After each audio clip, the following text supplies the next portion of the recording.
10वीं में भी बेसिक्स कंप्लीट नहीं किया, नहीं किया। 12वीं में भी बेसिक्स कंप्लीट नहीं किया। जब तुम्हारे पास बेसिक्स ही नहीं तो फिर फर्दर एजुकेशन में क्या है, जो इधर उधर लोग ले रहे हैं उसी के साथ में तुम जाओ। टिकोना को हैक किया मैंने, टिकोना को मेल डाला। बचपन से मेरा एक ड्रीम था कि मैं एक साइंटिस्ट बनूं। मैंने नमस्कार दोस्तों, स्वागत है आप सभी का हमारे YouTube चैनल में। मैं मोहित दुबे, नेशनल मोटिवेशनल स्पीकर और स्टूडेंट कोच।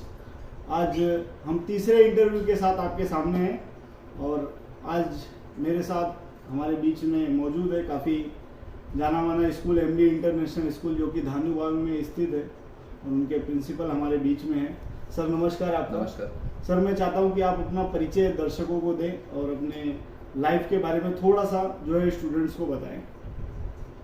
देखिए, मेरा नाम ऑलमोस्ट लोगों को पता है लेकिन फिर भी ठीक है। मेरा नाम श्रीदेव यादव और मेरा जो एजुकेशन है वो MSc B.Ed with mathematics and science GNIIT software network engineer. इसके अलावा LLB परस्यूमिंग है मेरा। हालांकि मैंने अपना कैरियर लाइफ में बहुत कुछ सोचा था। बचपन से मेरा एक ड्रीम था कि मैं एक साइंटिस्ट बनूं। मैंने एक्चुअली में पढ़ाई इन्फेंट जीसस से किया है जो कि विजयनगर में है, नालसवरम है। वहाँ के सारे टीचर्स आज भी मुझे जानते हैं कि बचपन से मैं कुछ क्रिएटिव करना चाहता था। मेरा इंटेंशन था कि मैं एक साइंटिस्ट बनूं। लेकिन क्या हो गया, फर्दर मैंने एजुकेशंस लिया और फिर उसके बाद में मैंने साइंस से आगे फर्दर गया मैं। फिर उसके बाद में और आगे गया तो फिर मेरा अचानक में इंटरेस्ट चेंज हुआ वहाँ पर। हालांकि बचपन में हम सोचते कि हम ये बनेंगे, वो बनेंगे, ऐसा बनेंगे, वैसा बनेंगे, लेकिन आपके ऊपर जब मार पड़ती है तो हो सकता है कि आपका सिचुएशन चेंज हो जाए या पता नहीं कि एम चेंज हो जाए, गोल चेंज हो जाए। तो उसी तरीके से मैं पता नहीं कि उस टाइम पे मेरा इंटरेस्ट होने लगा प्रोग्रामिंग में। उस टाइम पे नया नया मोबाइल लॉन्च हुआ करता था तो आई बिकेम फैन ऑफ दोस्त मोबाइल, नोकिया सीरीज 60 के सीरीज में। तो उन सीरीज को मैं चलाने लगा तो एक अलग नशा आने लगा मुझे सॉफ्टवेयर के अंदर। पढ़ाई तो मैं हालांकि साइंस से था, मैं BSc कर रहा था, लेकिन फिर भी एक नशा चल रहा था वहाँ पर कि अब कुछ करना है मुझे। तो मैंने उसी टाइम पे GNIIT ज्वाइन किया मैंने और वो कंपनी ने फर्स्ट लैपटॉप प्रोवाइड किया था सारे स्टूडेंट्स को। हालांकि लाइफ में इसके पहले मैंने कभी लैपटॉप नहीं पर्सनली बाय किया था, लेकिन उस टाइम पे उन्होंने दिया मुझे उस लैपटॉप से और एक इंटरनेट का डेटा कार्ड दिया था उन्होंने मुझे। उससे मैंने इतने सारे नॉलेज गेन की, इतने गेन किए कि मैंने अपने लाइफ टाइम में जावा को फर्स्ट टाइम क्रैक किया था। जो कि जावा बताने कि सिक्योर माना जाता है। वो लगभग 2 मिलियन डिवाइसेस में पाया जाता है।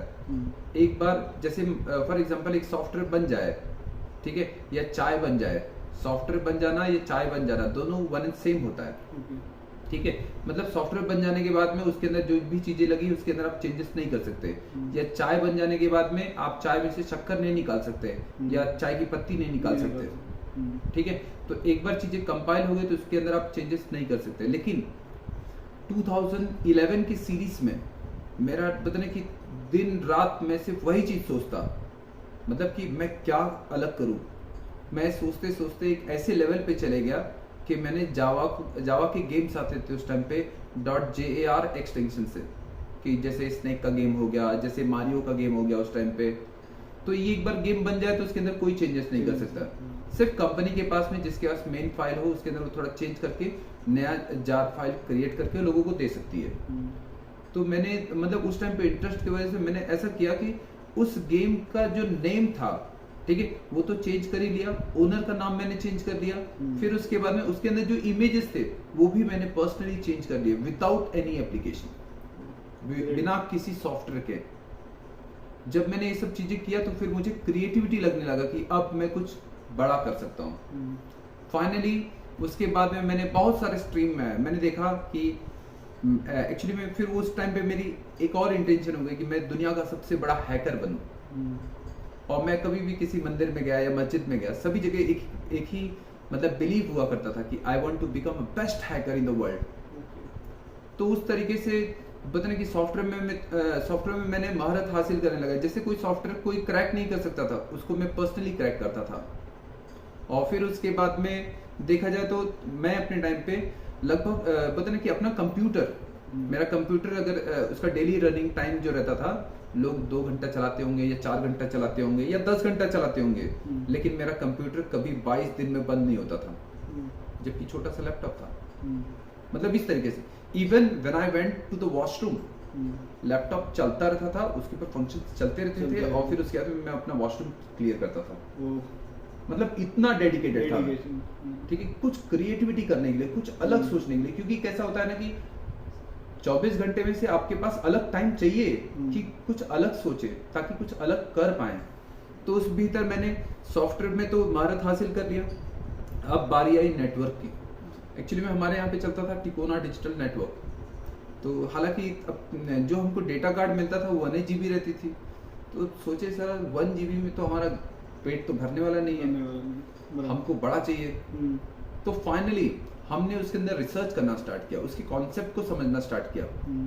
तो फाइनली मैंने 2013 में टिकोना को हैक किया। मैंने टिकोना को मेल डाला पर्सनल कि मैं तुम्हारी कंपनी के पता नहीं नेटवर्क को हैक करके पर्सनली यूज कर सकता हूँ, बिना आपको बताए, बिना आपको पता चले। तो कंपनी ने बोला कि अच्छा ठीक है, तुम करके दिखाओ। वो आए थे मेरे पास में पर्सनली, उसका पता नहीं कि उन्होंने टेस्टिंग लिया मुझसे, और फिर फाइनली मैं अपने एक्सपेरिमेंट में सक्सेस हो गया। ठीक है, ये कंपनी का ड्रॉबैक था। कंपनी ने मतलब कि उसको बोला कि हम इसको इम्प्रूव करेंगे, और फिर उसके बाद में कंपनी ने मुझे एश्योर किया कि हम आपको नेटवर्क मैनेजर बनाएंगे। तो हम भी मतलब एक्साइटेड हो गए, कहीं न कहीं हमको एक अच्छा प्लेसमेंट मिलने वाला है यहाँ पर। और फिर फाइनली कुछ दिन के बाद कंपनी ने हमारा कॉल रिस्पॉन्ड करना बंद कर दिया। फाइनली वहां से भी टेस्ट, मतलब कंपनी ने मुझे मेरा यूज किया, और फिर उसके बाद में पता नहीं कि अपने सिस्टम या फायरवॉल्स को और बढ़ा दिया, सिक्योर कर दिया। खैर उससे हमको कोई फर्क नहीं पड़ता, जब हमने उसी लाइन में आ ही गए थे तो हमने सोचा कि कोई बात नहीं, इस बार हम दूसरा रूट ढूंढेंगे।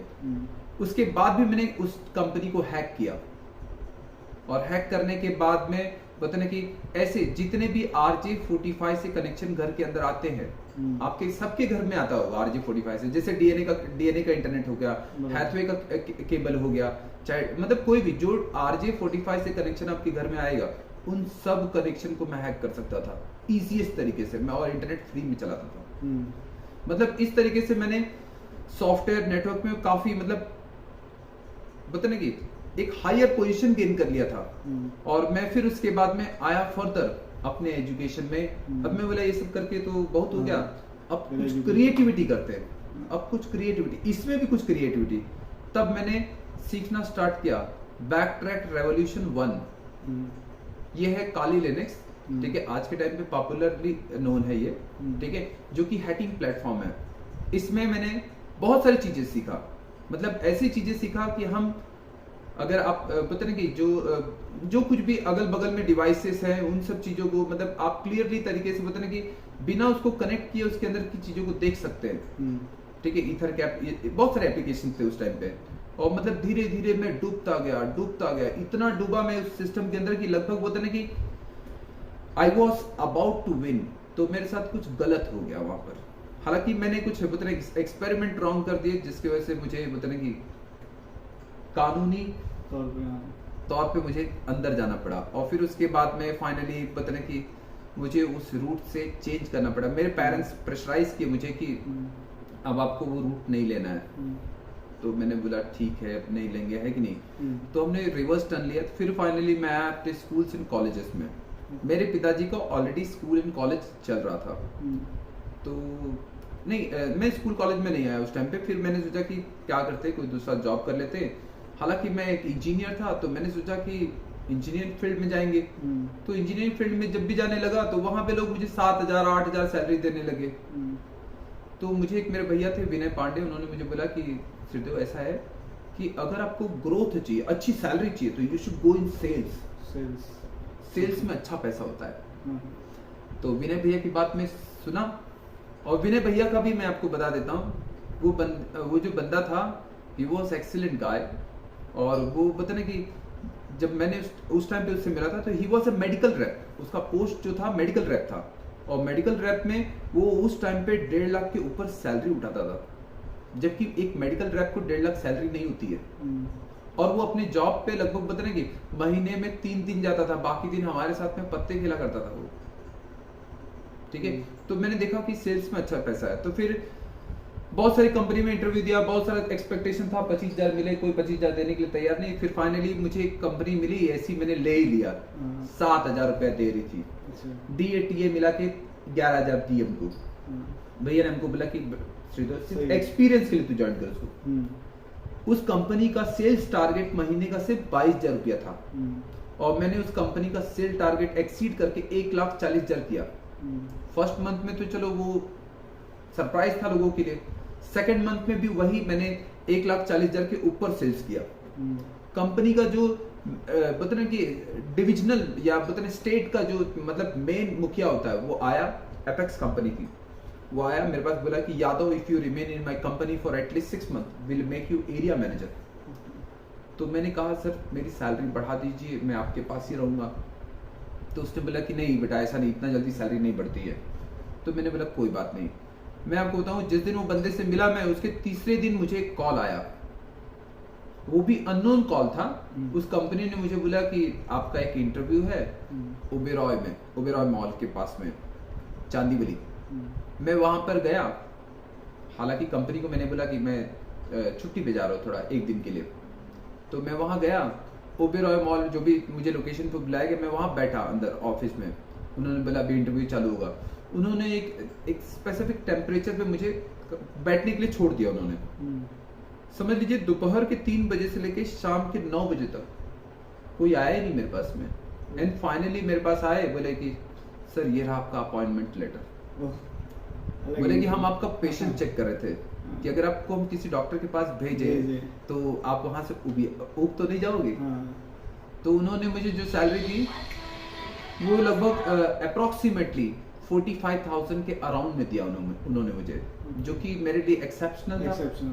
और फिर उसके बाद में फाइनली मैंने उस चीजों पे बताने, उस कंपनी में भी उनका सेल्स टारगेट जो था 7 लाख था, नहीं 5 लाख था, और मैंने उस कंपनी का बताने जो पूल टारगेट होता था वो 7 लाख एक्सीड किया मैंने। उस कंपनी में भी मेरी किस्मत इतनी खराब थी कि मैं 2 ही महीना काम कर पाया। लास्ट कंपनी में भी मैंने 2 ही महीने काम किया, इसमें भी 2 ही महीना। मेरे साथ यहाँ पे हुआ था रेशियल डिस्क्रिमिनेशन। रेशियल डिस्क्रिमिनेशन इस तरीके से था कि एक दुबे जी थे, उनको हायर करना था मेरे जगह पे। मेरे जो एरिया मैनेजर थे वो त्रिपाठी थे, और मेरे जो उसके ऊपर थे वो द्विवेदी थे। और फिर मतलब कुल मिला के इस तरीके से रेशियल डिस्क्रिमिनेशन हुआ, और मैं नाराज हो गया। मतलब मैंने अपने लाइफ में कभी ऐसा फेस नहीं किया। और वो मोमेंटम फेस करने के बाद मुझे बहुत बैड फील हुआ कि कहीं ना कहीं हमने अच्छा एजुकेशन लिया, सब कुछ लिया हमने, मतलब कोई ड्रॉबैक भी नहीं देखा कहीं, लेकिन अब ये ड्रॉबैक फेस करना पड़ रहा है। तो हम रेजिग्नेशन नहीं दिए, घर पे आए, 2 महीना बैठ के सैलरी मिला हमको। हमारे मैनेजर ने बोला बेटा अब तो रेजिग्नेशन दे दो। जो 2 महीने की सैलरी आया हमारे पास में, तो हमने सोचा अब कुछ अलग करेंगे इसमें। ये पैसा हम लाए, और फिर हमारे पास ऑलरेडी स्कूल था, हमने बताया पिताजी के पास में, उसमें लगभग 100 बच्चे एक साल में एडमिशन लेते थे, एक साल में 100 बच्चे निकल जाते थे। और धीरे धीरे वो बच्चे लगभग बोलते ना कि हर साल 100 बच्चे आते, हर साल निकल जाते। तो मैं बोला ठीक है, मैंने तो इसके पहले सेल्स का काम किया है, तो ये भी सेल्स से कम नहीं है। एजुकेशन मैं एक काम करता हूँ, मैं इसमें वर्कआउट करता हूँ। मैंने इसमें वर्कआउट किया, इस तरीके से वर्कआउट किया कि सारे पेरेंट्स के पास पर्सनली विजिट करके उनको मैंने मतलब बच्चों के बारे में या स्कूल्स के बारे में इतना बताया, तब तक बताया जब तक मेरे कान से डबल आवाज नहीं आया। मतलब थकावट का एक कंडीशन होता है कि भैया आप थक गए बोलते बोलते, मतलब इतना रोज इतना बोलता था जब तक मेरे कान से डबल आवाज नहीं आता। जब आ जाए कान से डबल आवाज मतलब मैं ज्यादा बोल चुका आज के दिन। फिर वहां से मैंने स्टॉप लिया। हाँ, लेकिन मेरा एक टारगेट था कि मुझे अगर ये स्कूल में सरवाइव करना है तो कम से कम 350 एडमिशन मिलना ही चाहिए। अगर 350 नहीं आया ना तो I will not join MBE international school. ये मेरा टारगेट था, और ये तब से कंडीशन था कि अगर इतना बच्चा नहीं मिला तो हम नहीं कर पाएंगे। और मैं आपको बताऊं, सितंबर महीना जैसे कंप्लीट हुआ, इट वाज लक या आप बोल सकते हैं कोइंसिडेंस कि वो 350 वाज .net। मतलब वो हमारे लिए इनविटेशन लेटर हो गया कि आप ज्वाइन कर सकते हैं MBE इंटरनेशनल, आपका सौभाग्य है। तो उस दिन से मैंने MBE हाई स्कूल को ज्वाइन किया, और फिर उसके बाद में मैंने यहाँ पे देखा फीस स्ट्रक्चर 100 रुपीज था, 100 रुपीज से 500 पे लाया मैंने, ठीक है। डेढ़ साल में उसको 500 पे लाया। हालांकि कुछ पेरेंट्स नाराज हुए मेरी चीजों से, लेकिन मैंने फिर स्टैंडर्ड ऑफ एजुकेशन को बढ़ाने के लिए टीचर्स के सैलरीज बढ़ाए, ठीक है। तो अच्छे टैलेंटेड टीचर्स आने लगे, और जिसकी वजह से बोलते ना कि मेरे यहाँ पे अच्छा एजुकेशन जाने लगा, और अच्छा एजुकेशन जाने लगा तो आसपास एडवर्टाइजमेंट पेरेंट्स करने लगे। ये बच्चे बढ़ते बढ़ते बढ़ते बढ़ते लगभग लॉकडाउन के पहले तक मेरे पास 1300 एंड अबाउ स्टूडेंट्स थे, ठीक है। ये मेरा अचीवमेंट बोल सकते हैं या जो भी है, मतलब कि कहीं ना कहीं मुझे मैं ये मानता हूँ कि मेरे पेरेंट्स का एफर्ट है। अब ये तो मेरा पर्सनल इंट्रोडक्शन हुआ, तो कुछ स्टूडेंट सोच रहे होंगे कि अब एजुकेशन के लिए मेरा क्या कहना है, बराबर।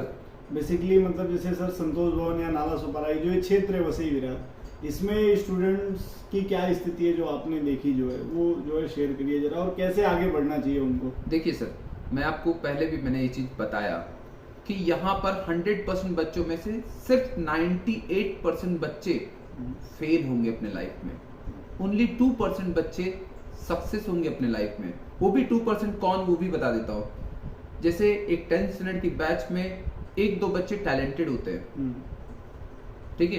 तो एक स्कूल में 2 बच्चा निकला, तो ऐसे नालसपुरा में जितना भी है, संतोष भवन से वाकनपाड़ा तक जितने भी स्कूल है, एक बच्चे निकालोगे तो लगभग 1 या 2% होंगे, वही बच्चे सक्सेस होंगे, क्योंकि वो मेहनत करते हैं।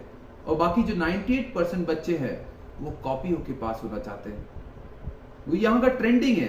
अगर अगर सामने वाला स्कूल वाला अगर आपको कॉपी ना कराए तो स्कूल बेकार है, नकली है। तुम इस तरीके से मतलब स्कूल्स एंड कॉलेजेस को देख के ज्वाइन करते हो, और कहीं ना कहीं तो क्या होगा, तुमने 10वीं में भी बेसिक्स कंप्लीट नहीं किया, 12वीं में भी बेसिक्स कंप्लीट नहीं किया।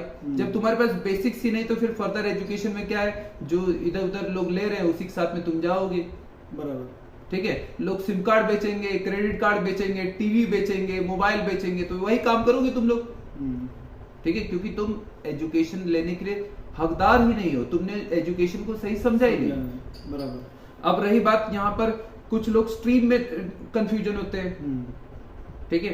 मैं तो यही कहूंगा कि सारे बच्चों को स्ट्रीम से पहले सब्जेक्ट में उनके पास एनसीईआरटी सिलेबस की तैयारी करना चाहिए।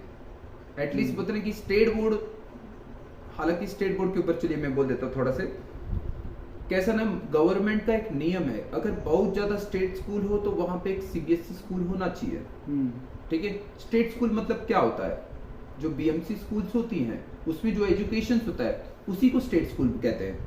अब अगर आपको ऐसा लगता है कि आपका स्कूल बहुत अच्छा है, ठीक है, तो एक म्युनिसिपालिटी स्कूल से 5वीं क्लास की बुक ले लीजिए साइंस का, ठीक है, पेज नंबर 50 खोल दीजिए, ठीक। और आपके अगल बगल में बहुत अच्छे स्कूल होंगे ना, सबका पेज नंबर 50 खोलिए, वो भी स्टैंडर्ड 5 का, तो आपको डिफरेंस यही मिलेगा कि पिक्चर सेम है, सिर्फ लेटर में डिफरेंस है। मतलब वही एजुकेशन तो म्युनिसिपालिटी वाले दे रहे हैं, वही एजुकेशन ये दे रहे हैं, तो तुम्हारे एजुकेशन में क्या डिफरेंस आया, बराबर, ठीक है।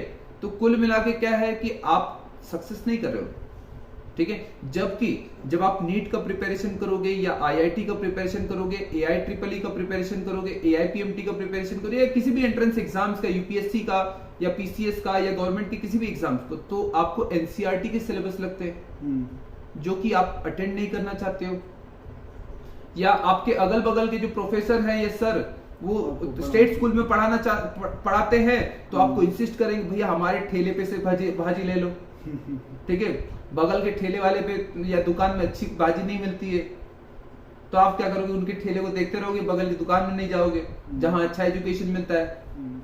तो कुल मिला के कैसा है कि एजुकेशन तो वैसे डाउन हो रहा है, ठीक है। हाँ, मैं यही कहूंगा कि एनसीईआरटी सिलेबस से पढ़ाई करो, और फिर उसके बाद में 11th में साइंस सिलेक्ट करो। साइंस में मैंने देखा है आज तक जितने भी बच्चों ने साइंस लिया वो सब अपने लाइफ में बॉस है, ठीक है। जैसे कि एग्जांपल देता हूं, अगर आपने डी फार्मा कर लिया तो you have own medical shop, you are a boss, ठीक।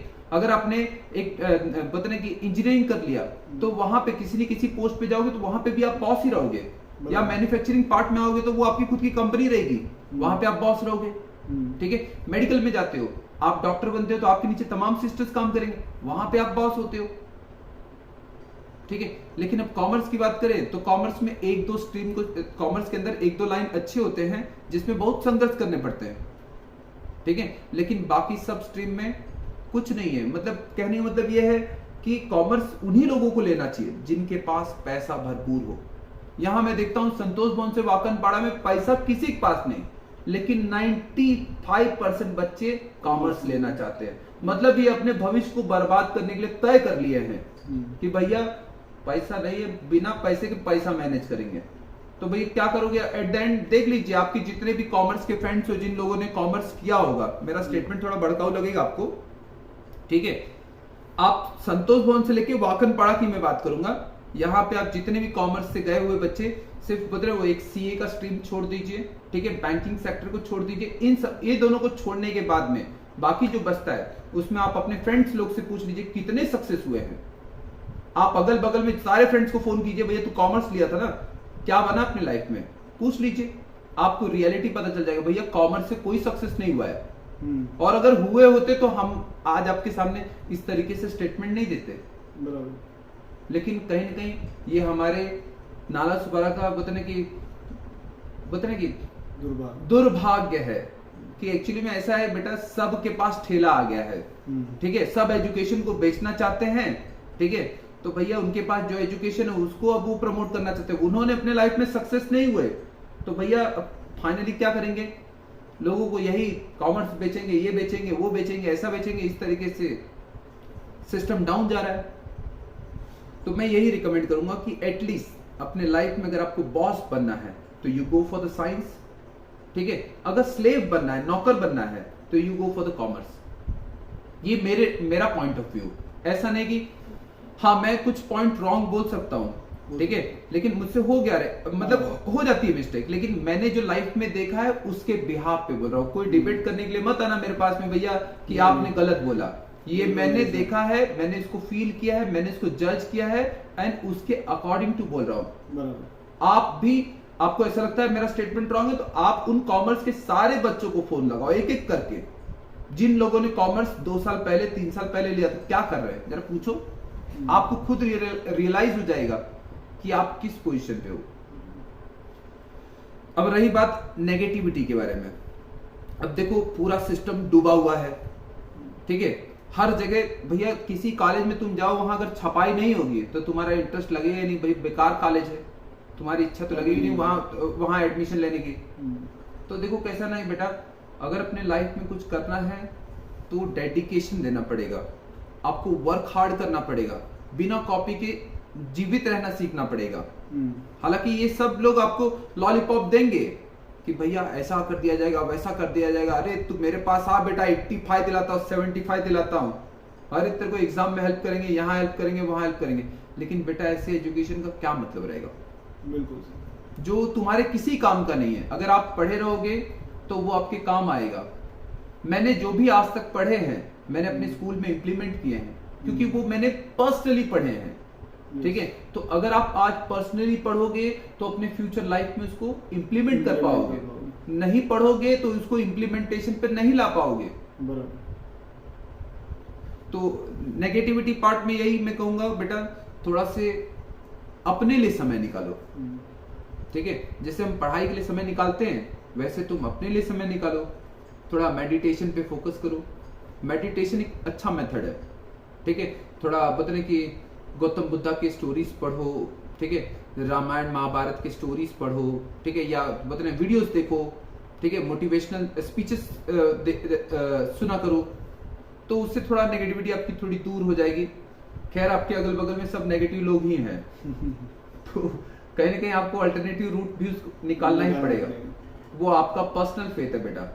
हालांकि मैं धानुबाग में जब आया था ना बेटा, तो उस टाइम पे लगभग अगल बगल में जितने लोग थे मुझे बोले कि सर एमबी स्कूल बंद हो रही है, ठीक है, वो चाली बन के कुछ दिन में बिछा जाएगी, ऐसा भी लोगों ने मुझे कहा, बहुत सुनने में आया था मुझे। लेकिन फाइनली मैं इस जगह पे स्टैंड ओवर हुआ, मैंने लोगों की नेगेटिविटी सुनना बंद कर दिया, ठीक है। मेरा स्कूल हाई टेंशन टावर के बगल में है।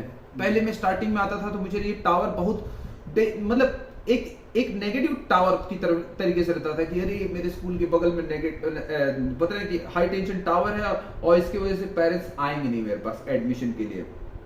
फाइनली कुछ दिन में जब मैं इसको पॉजिटिविटी तरीके से देखने लगा तो मुझे ऐसा लगने लगा, कुछ दिन में पेरेंट्स को मैंने बोला कि देखो भैया लैंडमार्क हमारा हाई टेंशन टावर है, ठीक है। हालांकि किसी स्कूल कॉलेज के पास लैंडमार्क नहीं होता, लेकिन मेरे पास लैंडमार्क ऑलरेडी एग्जिस्टेंस में दिया गया था। वो मैं नेगेटिव तरीके से ले रहा था, मैंने इसको पॉजिटिव में कन्वर्ट कर दिया और फिर फाइनली सब लोग दूर दूर से मेरे कॉलेज को ढूंढते ढूंढते हाई टेंशन टावर्स ठीक है आने लगे और मुझे एक अच्छा सा नेम फेम सब कुछ मिलने लगा।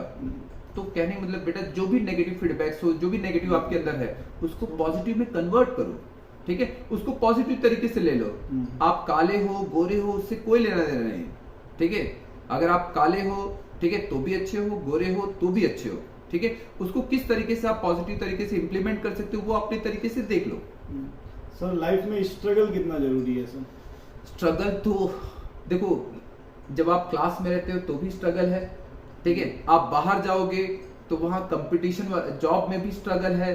तो स्ट्रगल तो हर व्यक्ति को करना होता है, ठीक है। बिना स्ट्रगल के बताने अचीवमेंट नहीं, या मान लीजिए वो सक्सेस नहीं है, या मान लीजिए कुछ नहीं है। अगर आपने स्ट्रगल नहीं किया तो यू आर जस्ट बताने की स्टैंड अलोन पर्सन, मतलब कि जैसे स्टैंड अलोन भी नहीं बोल सकते, जैसे कि बताएं कि मरा हुआ व्यक्ति, ठीक है, जिसने कुछ नहीं, जिसमें स्ट्रगल नाम की चीजें नहीं। स्ट्रगल मतलब हमारे बॉडी में मेटाबॉलिज्म चीजें काम करती हैं, वो भी स्ट्रगल कर रही हैं, ठीक है। हम खाना कम खा रहे हैं उसके बावजूद वो बताने की एनर्जी उतना क्रिएट कर रही है ताकि हम आपसे बात कर पाए, वो भी स्ट्रगल होके आ रहा है।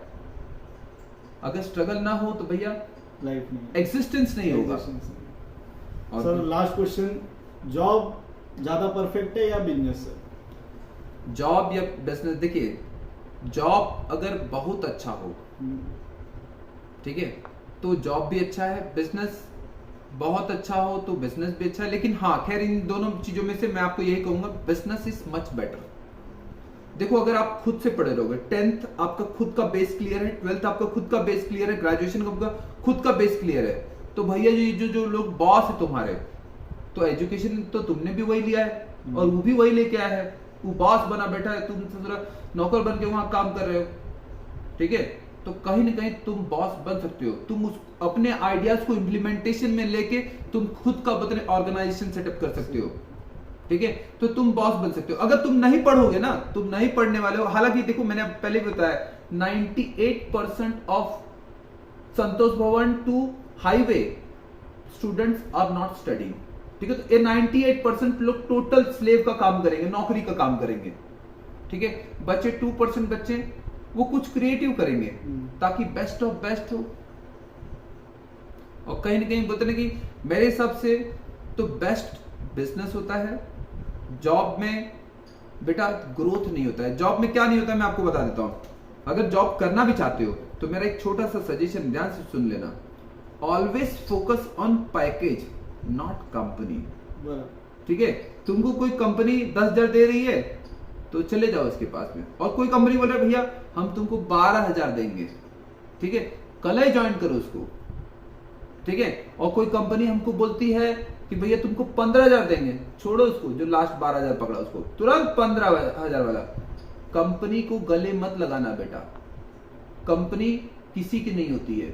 जैसी आपका यूज खत्म हो जाएगा वो आपको डिस्कार्ड कर देगी, तो वो स्किल आप में भी डेवलप करो, ठीक है, कि भैया आपको अच्छा पैकेज मिल रहा है आपके टैलेंट के अकॉर्डिंग टू, तुरंत चेंज करो, स्विच ओवर। ऐसा नहीं भाई 6 महीने इंतजार करेंगे, एक्सपीरियंस सर्टिफिकेट लेंगे, ये सब के चक्कर में पड़ोगे तो वैसे ही बर्बाद हो जाओगे। 6 महीना अगर लेते जाओगे, कहीं साल भर कहीं 2 साल, तो बता कि तुम तो ऐसे ही घस जाओगे, है कि नहीं। तो इससे अच्छा भैया तुमको जैसी पैकेज में ग्रोथ मिलता है वैसे जाओ। मैंने एक बंदे का नाम बताया था, विनय पांडे ने भी मुझे यही बताया था कि मैंने कभी कंपनी को फोकस नहीं किया, मैंने सिर्फ पैकेज, कोई कंपनी मुझे इतना देते गए मैं लेते गया। मैं इस पोजीशन पे आ गया कि मैं जब एरिया में काम करने के लिए जाता तो मैं सिर्फ पता नहीं सेल्स एग्जीक्यूटिव हो, और सेल्स एग्जीक्यूटिव का इतना सैलरी नहीं है जितना मेरी सैलरी है। मैंने सिर्फ पैकेज को फोकस किया। तो उसी तरीके से मैं यही कहूंगा कि अगर आप जॉब करते हो तो focus on package not company. ठीक है। हालांकि मैं यही इंसिस्ट करूंगा कि गो फॉर द बिजनेस। पढ़ाई करोगे तो बिजनेस कर पाओगे, नहीं पढ़ोगे, ठीक है, तो तुम क्या करोगे, लोगों को कॉपी करोगे, ठीक है। कॉपी करोगे तो जो जिससे तुम कॉपी करोगे वो तो सक्सेस हो ही रहा है, और कहीं ना कहीं वो ऐसा मेथड भी ले आएगा जिसके तुम उसको कॉपी करोगे और तुम फेल हो जाओगे, और फिर फाइनली क्या होगा, 2 साल तुम सक्सेस हुए, चांद सितारे टच करके आए, फिर उसके बाद फाइनली रास्ते पे आ गए, ठीक है। ऐसा नहीं होना चाहिए। आप अभी से पता है वर्कआउट करो, स्ट्रगल करो, वर्क हार्ड करो, पढ़ाई करो, और पढ़ाई करने के बाद में उस पोजीशन को गेन करो कि जब भी अपने लाइफ में होता है ना कि आपको इसकी आवश्यकता पड़े, ठीक है, आपने जो बेसिक चीजें पढ़ी हुई है, ठीक है, तो वहां उसको आप इम्प्लीमेंट कर पाओ। बस। धन्यवाद सर, आपने अपने कीमती विचार हमारे साथ साझा किए, और मैं आशा करता हूं कि बच्चे आपसे बहुत कुछ सीखेंगे और अपने जीवन में अप्लाई करने की कोशिश करेंगे। इसी के साथ हम वीडियो को पूरा देखें, चैनल को लाइक शेयर सब्सक्राइब जरूर करें। धन्यवाद। Thanks for watching. Thank you sir.